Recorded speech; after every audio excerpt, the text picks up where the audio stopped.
성경 394쪽입니다. 제가 가지고 있는 성경 394쪽. 이게 한 장밖에 없기 때문에 요한이서 1절에서 마지막 절까지.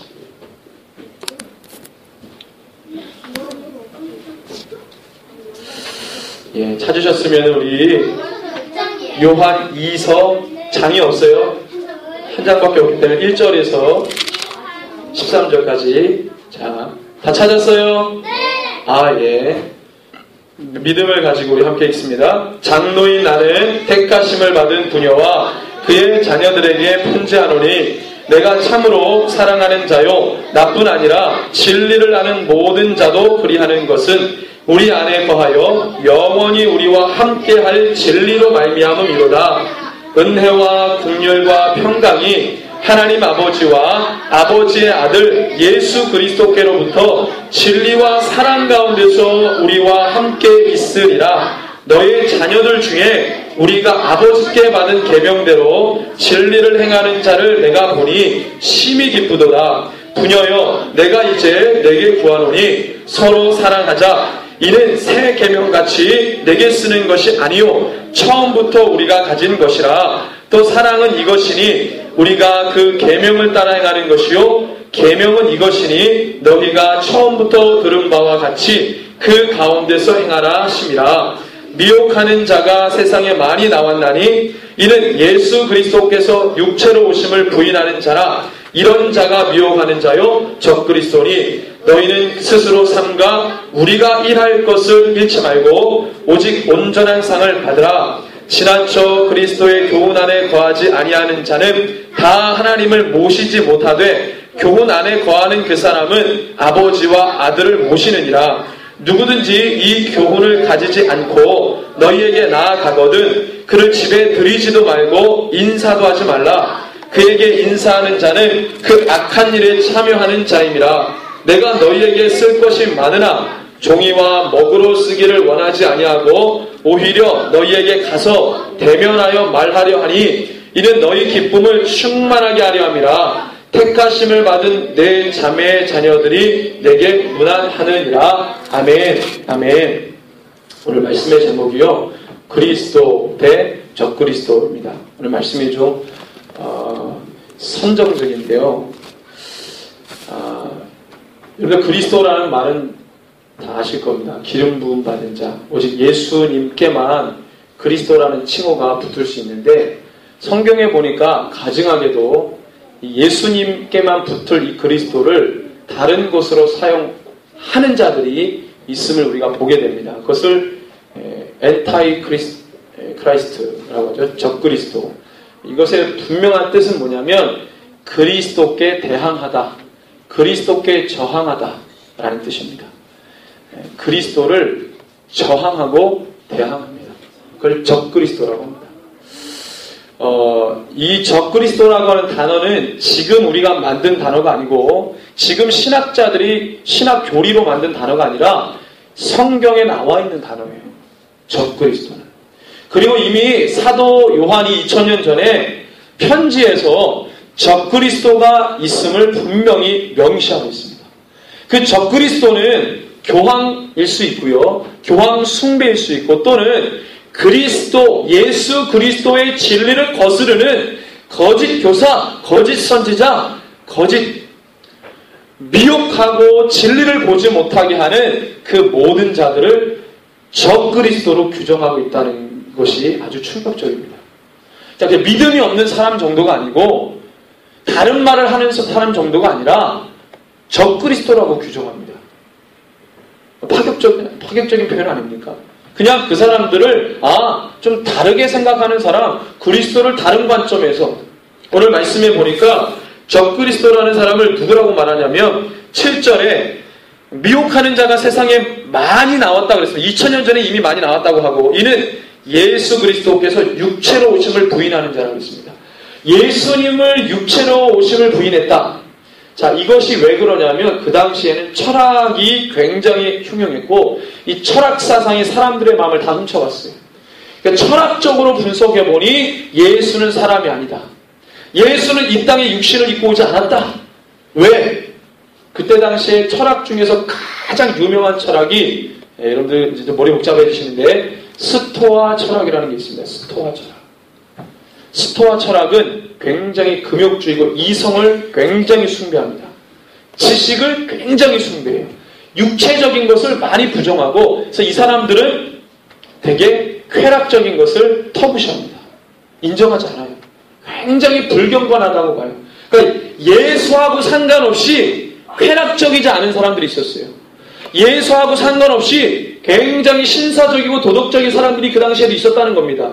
지금 보면은 원래 영국 사람들이 신사의 나라, 영국 그러잖아요. 왜 영국이 신사의 나라라고 그러냐면 영국이 본래 야만족, 바이킹족이 있지 않았습니까? 굉장히 예의도 없고 질서도 없고 아주 무질서한 사람들이에요. 그들의 인간 개종을 위해서 신사라는 것을 쓰기 시작합니다. 그래서 그네들이 기준을 만들고 예의를 만들고 그렇게 되죠. 본래는 그 질서가 없는 아주 그 야만적인 민족이었어요. 자, 여러분들 이 예수님 당시 때에 하지만 그리스 사람들이나 헬라 사람들은요. 한 예수님 오시기 전 한 600년, 약 1000년 정도부터 굉장히 질서를 가지고 예의범절을 가지고 사회의 규범을 가지고 살아왔던 사람들이에요. 이미 예수님 오시기 1000년 전부터 사회의 질서가 있었어요. 사회의 규범이 있습니다. 이 사회인들이 이 사회를 어떻게 살면 되는지에 대한 법이 있었고 질서가 있었어요. 굉장히 지성적이고 이성적이고 철학적인 사람들입니다. 이 사람들이 분석해본 결과 복음이라고 하는 것은 또 예수라고 하는 사람은 하나님의 아들이라고 그러고 신이라고 그러는데 이 사람은 그냥 인간의 육신을 입고 오지 않았다. 어떻게 신이 인간의 육신을 입고 와서 죽냐 이거예요. 그 당시에 신화는요. 신이 인간을 위해 죽은 신이 없어요. 그들의 문화가 그렇습니다. 신문화. 그러니까 신이라는 데 와가지고 인간의 육신을 입고 와가지고 우리를 위해 죽었다는 그 말 자체가 철학적으로 오지 않는 거예요. 믿어지지가 않는 거예요. 지식을 숭배하는 이 사람들이 육체는 아주 더러운 건데 그 신이 고교란 그 신이 육체의 몸을 입고 우리에게 왔다는 것 자체가 인정할 수 없는 게 되는 거예요. 그러니까 교회 안에 그런 사상을 갖고 있는 사람들이 있었어요. 지금으로 말하면 예수님을 각양각색 가지고 부정하는 사람들입니다. 자기의 생각과 자기의 경험과 자기의 지식과 자기의 논리로 예수 그리스도를 부정하고 이렇게 말하고 저렇게 말하면서 성경에 없는 얘기를 가지고 주님을 바라보는 자들이에요. 교회 안에 그들을 뭐라고 규정했냐면 사도 요한이 적그리스도다. 적그리스도. 그들하고는 교제도 하지 말라고 했어요. 지금 이 말씀 적용하면요, 교회 안에 남아있을 사람이 없어요. 예수님을 온전히 믿고 따라가는 사람들이 얼마나 되겠어요? 그런데도 사도 요한은 강력하게 이 얘기를 하는데 왜 사도 요한이 이렇게 강력하게 얘기하냐면 사도 요한은 하늘에 올라가서 하나님의 세계를 다 본 사람이에요. 그 사람은 하나님께서 어떤 자들에게 인치시고 어떤 자들이 진리 가운데 거하고 어떤 자들이 흰옷을 받은 것을 더럽히지 않는 자들인 것을 눈으로 똑똑히 본 거예요. 사도 요한이. 그래서 계시록 썼잖아요. 그리고 그 다음에 요한복음 쓰고 1, 2, 3서 쓴 겁니다. 눈으로 직접 봤으니 그냥 어물쩡 신앙생활하는 사람들에 대해서 가슴이 아픈 거예요. 저러다가 죽는 게 뻔히 보이는데 다 보고 왔잖아요. 사도 요한. 가슴이 메어지는 거예요. 그러니까 정확하게 진단하고 이야기하는 겁니다. 거기서 모르고냐 하고 신앙생활하는 사람들에게 그걸 잘합니다. 아이고 언젠간 되겠죠라고 하는 말이 안 나오는 거예요. 그는 하늘에서 다 봤기 때문에. 그 결과가 얼마나 참혹하다는 것을 그 아들이 다 봤기 때문입니다. 알기 때문입니다. 그래서 우리 같으면 와 무슨 이런 사람들 적그리스도라고까지 얘기하나. 우리 지금 시대에 적그리스도 그러면 무슨 완전히 사탄주의자, 완전히 세상에 빠진 사람, 교회하고 상관없는 사람을 적그리스도라고 말하지 교회에 있는 사람들을 가지고 적그리스도라고 그러나. 그래서 참 사도 요한은 지금 교회 안에 그렇게 미혹하는 자들을 말하고 있는 것입니다. 그래서 오늘 말씀은 내가 그리스도를 따르는 삶인지 아니면 적그리스도적인 삶을 살 것인지에 대한 도전을 주는 말씀이에요. 굉장히 오늘도 중요한 말씀이고 우리 친구들도 오늘 말씀을 여러분들이 집중해서 잘 들어야 돼요. 너무나도 중요한 일입니다. 오늘 말씀을 보니까 이 말을 들어야 되는 대상이요. 전 세대예요. 아비 세대들에게도 이야기하지만 오늘 연거퍼서 말하는 게 누구를 얘기하면 너희 자녀들 얘기합니다. 이런 표현을 쓸 수 있어요. 어린 세대는 이미 버린 몸, 자라온 세대는 순전하잖아요. 얘네 악에 물들면 안 돼요. 하나님께서 주신 흰 두루마기를 더럽히면 안 돼요. 우리 세대들이, 다음 세대, 우리 자녀 세대들이 얼마나 소중한지 모르고, 그리고 하나님께서 가정마다 주신 첫 번째 제자들이 바로 자녀들입니다. 자녀들 가정에서 훈련시켜야 돼요. 믿음으로, 말씀으로, 복음으로.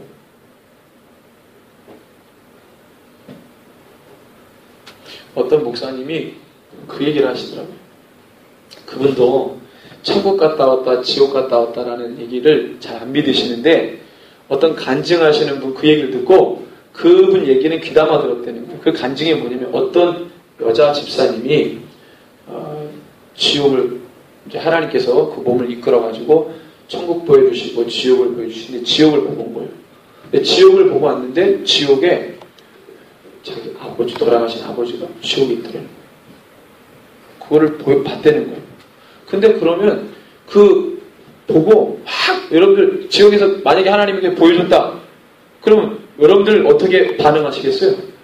하나님 막 아버지 막 울 거 아니에요. 근데 그 집사님이 뭐라 했냐면 마음이 덤덤하다는 거예요. 그 영을 보고 아버지가. 그래서 이 목사님이 그 간증을 듣고 와, 내가 천국 지옥 갔다 왔다는 간증 별로 안 믿는데 참 성경적이다 그랬다는 거예요.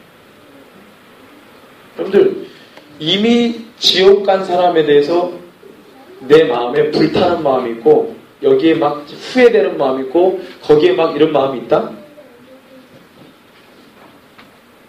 그게 성경적으로 맞지 않다는 거예요. 이미 천국과 지옥을 갈 때쯤 되면은요 이미 뭐예요? 이 땅에서 싸움을 다 한 거예요. 그죠? 부모, 자녀, 가족을 구원시키기 위해서 이 땅에 모든 힘을 다 쏟은 거예요. 그리고의 결과가 천국과 지옥이에요. 그냥 어물쩡 신앙생활 하다가 딱딱해가지고 천국 지옥 간 게 아니라 이 땅에서 싸울 거 다 싸우고 헌신할 거 다 하고 부모와 자녀들을 위해서 기도하고 눈물 쏟으면서 그렇게 핍박받으면서 어떤 집은요 우리 이슬람권에 있는 가족은 명예살인이라고 해가지고 알라를 믿다가 예수님 믿으면은요 아버지가 딸을 죽여도 법적으로 제재를 안 받아요. 명예살인이라는 제도가 있습니다. 실제로. 그렇게 해서 이 땅에서 싸울 거 다 싸우고 가면은요 거기 그때는 덤덤하다는 거예요. 아, 결과기 때문에 어쩔 수 없다는 거예요. 돌이킬 수 없다는 거예요. 하나님께서 가정마다 이 자녀들을 제자로 줬어요. 예수님이 제자들 12명 세울 때 누가복음에 보면 다른 복음서에 없는 내용이 있습니다. 밤새도록 제자들 12명, 많이 제자들이 모였는데 예수님이 그 중에서 12명을 세우려고 밤이 새도록 기도하시고 12명을 뽑은 거예요. 그들을 사도다 그랬습니다. 아포스톨로스. 보냄을 받은 자들이라는 뜻의 사도라고 칭했다는 거예요. 그 수많은 제자들 중에 12명만 가려서 밤새도록 기도해가지고 뽑은 게 12명.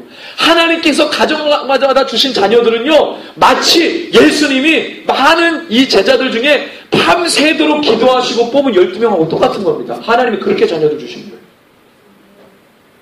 그들을 예수님이 그냥 막 방목하셨습니까? 얼마나 혼내고, 얼마나 지적하고, 얼마나 뭐라 그러고, 생명을 주고, 얼르고 달래고, 별짓을 다 했어요, 우리 예수님이. 그런데도 나중에 다 도망갔어요, 십자가 앞에서. 내 자녀는 내 거니까 내 마음대로, 내 교육관대로. 나중에 책임 못 져요. 여러분들, 사랑의 교회 옥하는 목사님 아들 옥성호 집사님이 자기 아버지가 내노라는 한국의 대형교회 목사인데, 지금 돌아가셨죠? 옥하는 목사님이. 근데 이분이 책을 썼어요. 아버님 살아계실 때 자기 아버지 이름에다 먹칠하는 책을 썼어요. 그게 뭐냐면 미국에서 이분이 자기 아버지 대형교회에서 쫙쭉 자라다가 대학교 때 해가지고 이제 유학 갔는데 미국으로. 그때 딱 가면 쓰고 아버지가 대형교회 목사님이니까 자기가 믿음 있는 것처럼 살았어요. 밖에서는 딴지 못하죠. 아버지가 옥하는 목사님 아닙니까? 그러니까 그냥 그렇게 그 자녀들이 다 그 살다가 이제 이 아들이 미국을 유학 갔죠. 거기서도 허랑방탕하게 살았어요. 머리는 좋기 때문에 좋은 대학 나와가지고 좋은 대학 직장에 취직했죠. 옥성호 집사님. 그런데 이분이 미국에서 하나님을 인격적으로 만납니다. 그 사람이 만나고 난 다음에 자기 아버지의 영향이 아니라 그냥 그걸 살다가 하나님 만나주셨어요. 책을 썼는데 자기 아버지가 40년 목회한 거와 완전 반대의 이야기를 한 거예요. 그거 다 거짓말이다. 그래서 그 책을 쓰는데 그 사랑의 교회에 제자훈련원이라는 출판사가 있습니다. 거기에다가 낼 수 있는데 거기다 안 내고 그 당시에 가장 영세한 기독교 출판사인 부흥과 개혁사라는 그 목사님, 백금산 목사님이라고 있습니다. 그분이 아주 조그맣게 목회하면서 출판업 하시는데 그 영세한 출판사를 수소문해가지고 거기다가 책을 냈어요. 그래가지고 완전히 베스트셀러가 됐죠. 그 책이. 그래가지고요, 옥하는 목사님 이름에 목칠했어요. 그걸 할 때 자기가 백금산 목사님한테 보낸 편지지를 다 인터넷에 올린 거예요. 그 편지에 보니까 저는 한국의 이름만 대면 아는 대형교회 목사의 아들입니다. 제가 그 교회의 출판사에다가 낼 수도 있지만 이런저런 이유로 가정사를 축소합니다. 이런저런 이유로 제가 여기다가 출판을 냅니다. 그분이, 그 목사님이 합동측 목사님이에요. 또 같은 합동측입니다. 심사숙고숙고 해가지고 그거를 책으로 냅니다. 베스트셀러가 됐죠. 저는 그 사건을 보고요, 우리에게 주신 자녀를 우리가 어떻게 길러내야 되는지 뼈저리게 저는 목회자 아닙니까? 자녀만 내십니다. 다 제자들이에요. 제자들. 여러분들도 마찬가지입니다. 제자들이에요.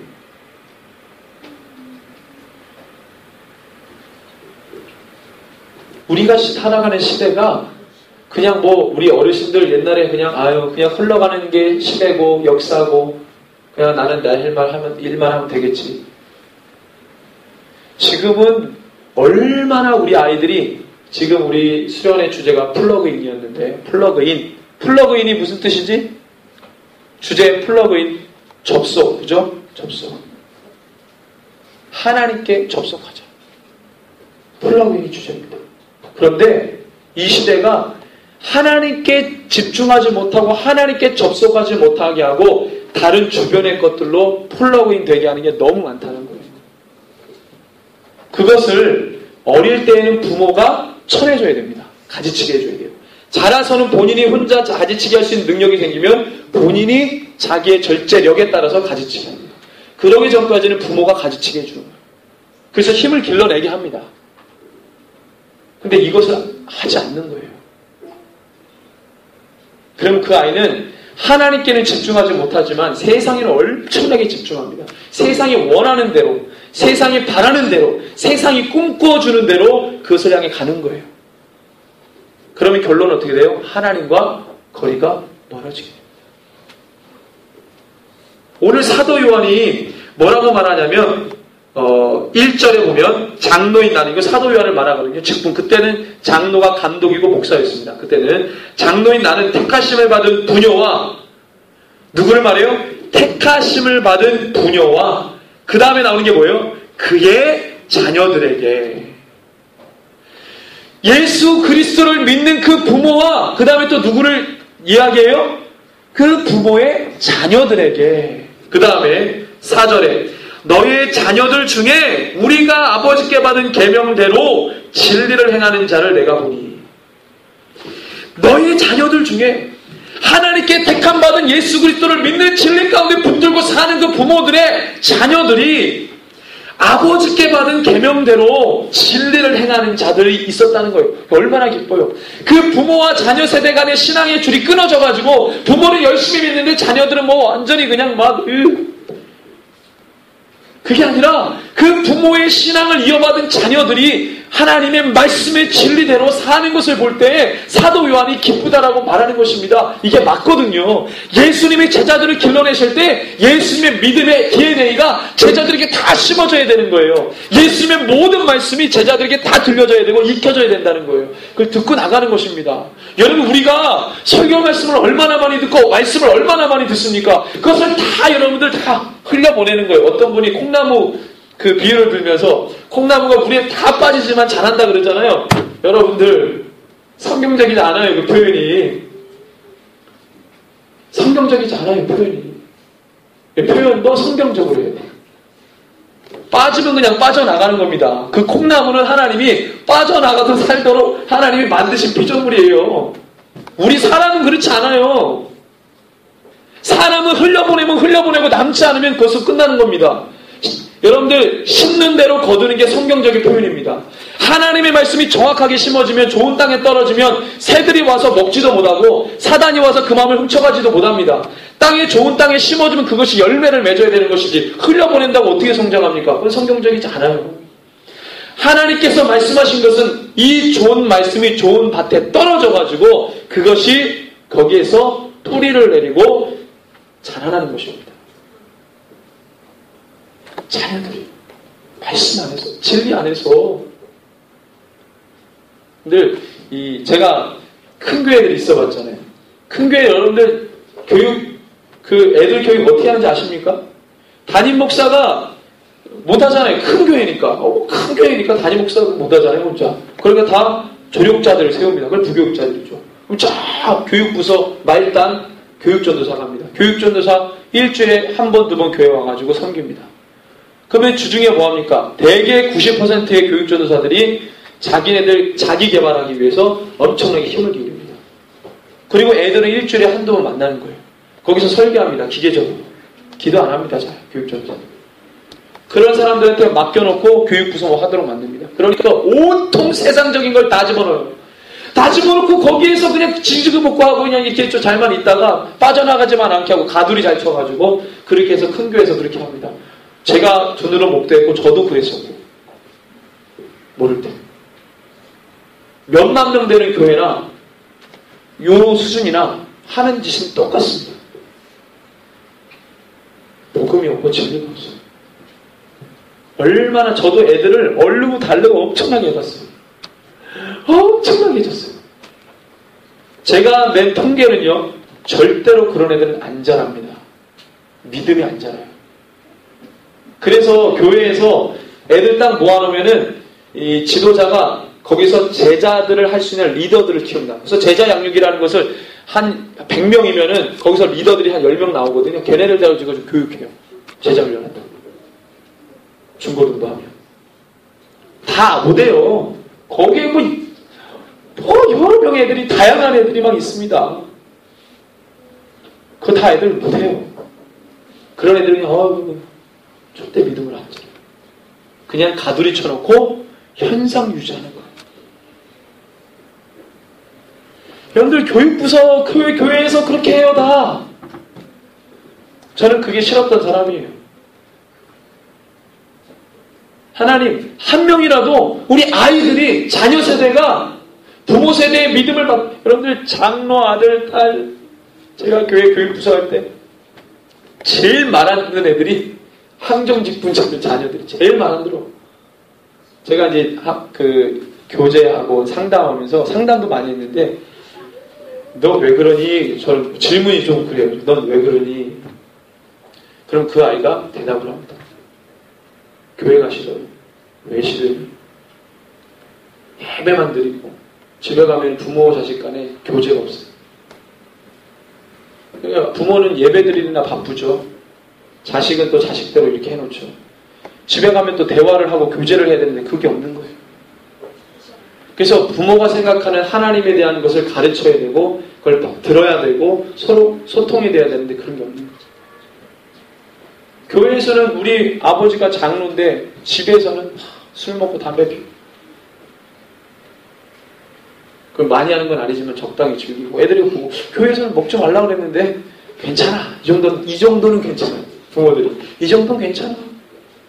근데 막 교회 가면은 이 복음으로 갇혀있는 이 사역자들 같은 경우 절대로 술 먹지 말라고 절대로 뭐 세상을 즐기지 말라고 그래. 집에 오면 적당히 때 충돌되죠. 괴리가 생기죠. 부모가 그걸 메꿔줘야 되는데 메꿔주지 않습니다. 부모도 사회생활 하느라 스트레스가 많으니까 뭐 돌파구를 찾아야 되잖아요. 믿음 없는 부모들은 돌파구를 세상으로 찾기 때문에 아이들이 그걸 보는 거예요. 다 깨지기 시작합니다. 그러면서 교회는 종교 집합소가 되는 겁니다. 하나님은 그 자리에 계시지 않고 종교 행위하는 사람들만 가득한 거예요.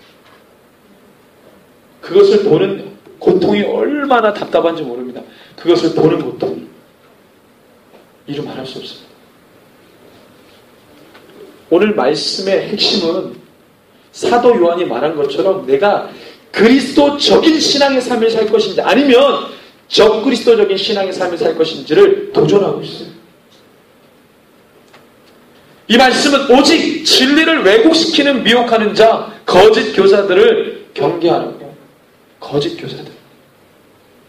아니, 교회 학교들 교사 수준들도요, 정말로 정말 교사 수준이 땅바닥을 칩니다. 교사 자격도 안 되는 사람들이 교사해가지고 애들 막 다 망쳐놓습니다.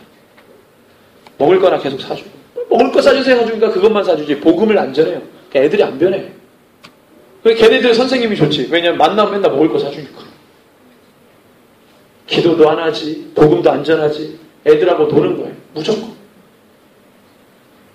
그 반 아이들은 믿음이 없어요. 10개 반이면 한 8개 반이 그렇습니다. 교사들도 아이들을 어떻게 다루는지 모르는 거예요. 그러니까 집에서 자기 아들 다루듯이 하는 거예요.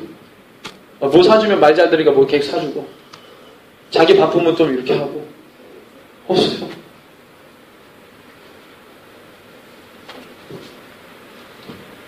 오직 거짓 교사, 거짓 선지자, 거짓 종교인, 거짓을 지어내는 교회 내 성도들을 향한 선포가 바로 오늘 말씀이에요. 오늘 재밌는 게 요한 1, 2, 3서가 있는데요. 2서만 주제가 딱 하나입니다.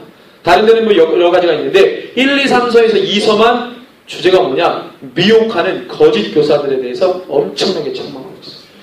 그러니까 그것에 대해서 경계하고 자녀들을 잘 관리해라. 이겁니다. 믿음 안에서. 그래서 이 글을 쓸 때에 잘 보십시오. 교회 내에 두 부류를 임의적으로 나눕니다. 사도 요한이. 그러니까 이 편지를 쓸 때 이 교회 안에 두 부류가 있다고 생각을 하고 쓰는 거예요. 그 한 부류가 뭐냐면 바로 그리스도적인 신앙생활을 하는 부류입니다. 진리를 따르는 성도들이에요. 4절에서 6절을 볼까요? 이들이 어떤 사람들입니까? 한 번 있습니다. 너희 자녀들 중에 우리가 아버지께 받은 계명대로 진리를 행하는 자를 내가 보니 심히 기쁘도다. 부녀여, 내가 이제 너에게 구하노니 서로 사랑하자. 이는 새 계명같이 내게 쓰는 것이 아니요 처음부터 우리가 가진 것이라. 또 사랑은 이것이니 우리가 그 계명을 따라 행하는 것이요 계명은 이것이니 너희가 처음부터 들은 바와 같이 그 가운데서 행하라. 하나님이 주신 가장 큰 계명 뭐예요? 하나님을 사랑하고 내 이웃을 내 몸같이 사랑하는 것입니다. 하나님 사랑은 등한시하고 내 이웃을 내 몸같이 사랑하는 복지사들만 넘쳐난 이 사회다. 하나님하고 상관없는 사랑. 분명히 질서가 있습니다. 하나님의 사랑과 그 다음에 그 사랑이 흘러가는 거지. 하나님하고 관계없는 사랑 복지로 그냥 그것도 이제 비즈니스 복지죠. 비즈니스 복지. 생업. 그래서 주신 말씀을 붙들고 살고요. 그 말씀의 삶의 기준으로 삼아서 모든 삶의 스타일을 그렇게 적용하면서 사는 자들을 사도 요한이 쓸 때 이 부류는 그런 부류 띄워놓습니다. 그 다음 부류는 누구예요? 교회 내에 진리를 거스르는 자들이에요. 7절과 9절입니다. 7절 읽습니다. 시작. 미혹하는 자가 세상에 많이 나왔나니 이는 예수 그리스도께서 육체로 오심을 부인하는 자라. 이런 자가 미혹하는 자요 적그리스도니. 9절. 지나쳐 그리스도의 교훈 안에 거하지 아니하는 자는 다 하나님을 모시지 못하되 교훈 안에 거하는 그 사람은 아버지와 아들을 모시느니라. 아멘. 아멘. 지금 교훈이라는 단어가 나왔습니다. 예수가 성육신하지 않았다. 십자가를 약화시키는 것은 물론이거니와 그 외에 다른 교훈들을 가지고 미혹하는 자들, 진리를 거스르는 부류들, 교회 내에 두 가지 부류가 있다고 사도 요한이 임의적으로 보고 이야기하는 거예요. 그래서 교회는 단순히 그리스도적인 신앙인이냐 아니면 적그리스도적인 신앙인이냐 이 싸움이에요. 마지막 때 하나님께서 허용하신 싸움입니다. 따라서 우리의 미래는요, 진리가 부흥되는 시기가 아니라 미혹이 부흥하는 시대가 된다는 거예요. 미혹이 말도 못해요. 제가 어제 뉴스에 보니까 교황이 또 이 얘기를 했습니다. 자꾸 교황이 이상한 얘기 하는데 교황이 뭐라 그러냐면 제가 기사를 그대로 읽습니다. 행복해지려면 전도하지 말라. 교황이. 제가 이 기사를 읽고 코드숨을 쳤습니다. 그래서 제가 죄송합니다. 미를 친 놈이다. 제가 이렇게 얘기했어요. 미를 친 놈이 누구겠어요? 행복해지려면 전도하지 말라. 완전히 갔죠. 이 교황이 한 말이에요. 그러면서 첫째, 행복해지는 10계명 첫째, 이 교황이 말한 겁니다. 첫째가 다른 사람의 삶을 인정하라. 이른바 공존공용주의다. 옛 로마에서도 서로 자신의 방식대로 살게 하라는 속담이 있었다. 둘째, 타인에게 관대해져라. 고인물은 썩기 마련이다. 셋째, 마음의 평온을 유지해라. 넷째, 여가를 즐겨라. 아이들과 많이 놀아주되 소비주의에 빠지는 것을 경계하라. 다섯째, 일요일은 가족과 함께 보내라. 가족과 식사를 할 때는 TV도 잠시 꺼두자. 여섯째, 젊은 사람들을 위한 일자를 만들어라. 25세 이하 7,500만 명의 젊은이가 실직 기록해라. 일곱째, 환경을 보존해라. 여덟째, 부정적으로 생각하지 말라. 아홉째, 타인을 개종시키려 하지 말고 그들의 믿음을 존중하라. 교회는 개종이 아닌 끌어당기는 매력으로 성장한다. 열째, 평화를 위해 힘써라. 평화는 단지 아무것도 하지 않고 조용히 있는 상태가 아니라 세상을 주도하는 것이다. 전쟁의 시대를 살아 우리는 평화를 향한 목소리를 내야 한다. 여러분들 들으니까 여러분들 좋으세요? 아니요. 좋은 이야기입니까? 아니요. 행복해지기 위한 10계명이에요. 이게 바로 미혹이에요. 미혹 수준이 이 정도예요. 이걸 듣고 진리 가운데 있는 성도는 걸러냅니다. 이걸. 이게 진짜인지 아닌지. 근데 이게 없는 분들은요. 좋은 얘기인데? 괜찮은데? 이러는 거예요. 분별이 없으니까. 진리 가운데 내가 늘 거하지 않았기 때문에 언제 세상적인 가치로 물들어가지고 이런 얘기를 들으면 괜찮은데?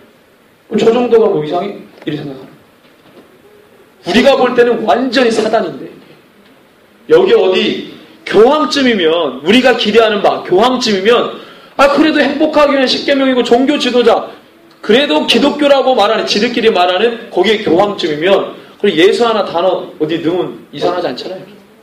어디 불교의 성자가 얘기한 것도 아니고 불교의 무슨 이 스님이 얘기한 것도 아니고 다른 종교에 누가 얘기한 것도 아니고 그래도 기독교의 교황이라고 하는 사람이 행복 10계명 얘기했는데 예수가 하나도 없어요. 충격적인 거는 타인을 개종시키려 하지 말고 전도하지 말라는 얘기예요.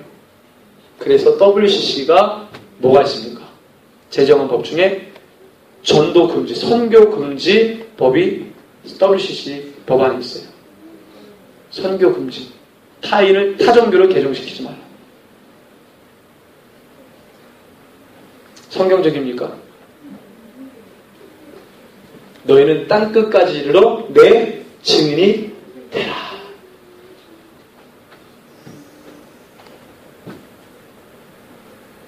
이게 예수님의 지상 명령이었어요. 근데 교황이 이런 얘기를 합니다. 적그리스도입니다. 근데 이 이야기를 동조하는 많은 그리스도인들이 있습니다. 이제 이번 주에 오죠. 교황이 와가지고 여기저기 스케줄이 다 잡혔는데 개신교 목사들이 만나려고 스케줄을 막 잡고 그분 한번 만나려고 그분 옆에서 사진 한번 찍히려고 주님을 외면하고 세상에 적그리스도. 그래서 지금은 진리는 더 축소가 되고 미혹이 부흥합니다. 왜 그러냐면 이유가 있어요. 진리가 왜 축소되냐? 진리는 더 진리되기 위해서 예수 그리스도의 모든 말씀은 그 자체로 더욱더 진리이기 때문에 죄악으로만 성장, 발전, 확장되어져가는 이 세상으로부터 계속적으로 미움을 받습니다. 진리는 더 진리가 돼야 하기 때문에 진리는 오직 예수님의 그 말씀 자체이기 때문에 기록된 말씀을 변개할 수 없기 때문에 그 쓰여진 그대로 기록된 그대로를 믿어야 되기 때문에 죄악으로만 성장, 발전, 확장되어져가는 이 세상으로부터 계속적으로 미움을 받습니다. 더러운 세상 정서와 가치로 무장한 이 시대가 그리스도적인 일념, 하나의 가치, 일념, 그것이 아니라 적그리스도적인 다양성, 개성, 다원주의, 상대성, 혼합주의 이런 이데올로기로 도전해 오기 때문에 겉으로 보면 우리가 지는 것처럼 보입니다. 여러분들 한 명이 남더라도 진리가 남으면 승리하는 것입니다. 믿으십니까? 믿으셔야 됩니다. 진리는 소수라도 남으면 이기는 거예요.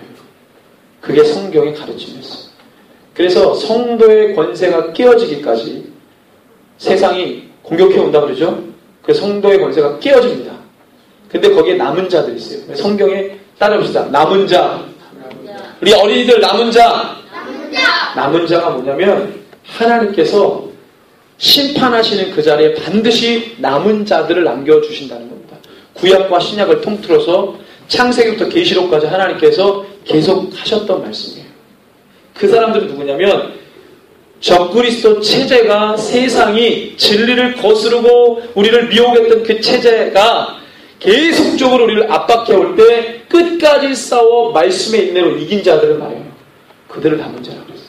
내가 그들을 남겨두리니. 그러니까 누가 남겨주시는 거예요? 우리가 남는 거예요? 남겨두시는 거예요? 남겨두시는 겁니다. 우리 하나님. 꼭 주님의 편에 서시기 바랍니다. 주님의 편. 우리 아이들, 우리 자녀 세대 꼭 주님의 편에 서시기 바랍니다. 아멘. 아멘. 우리 저기 8명 중에 1명은 예수 우리 교회에서 예배드린 지 5개월밖에 안 됐어요. 얼마나 열심히 잘하는지 몰라요. 바로 이 싸움을 우리가 싸우는 거예요. 그리스도와 적그리스도의 대치입니다. 물론 우리가 승리는 이미 결론난 것이지만 계속적으로 우리가 공격받고 우리가 참아내는 것이죠. 그래서 계시록 말씀해 보니까 빌라델비아 교회가 작은 교회인데 깨지다가 작은 교회인데 말씀의 인내로 마지막 때를 지켰다. 그래서 하나님 칭찬하십니다. 마지막 때 모든 교회가 빌라델비아 교회 형성과 같이 성도의 권세가 깨어져도 말씀의 인내로 주님을 바라보는 거룩한 성도와 교회가 되시기를 주님의 이름으로 축원합니다. 미혹을 따르는 적그리스도 성도가 아니라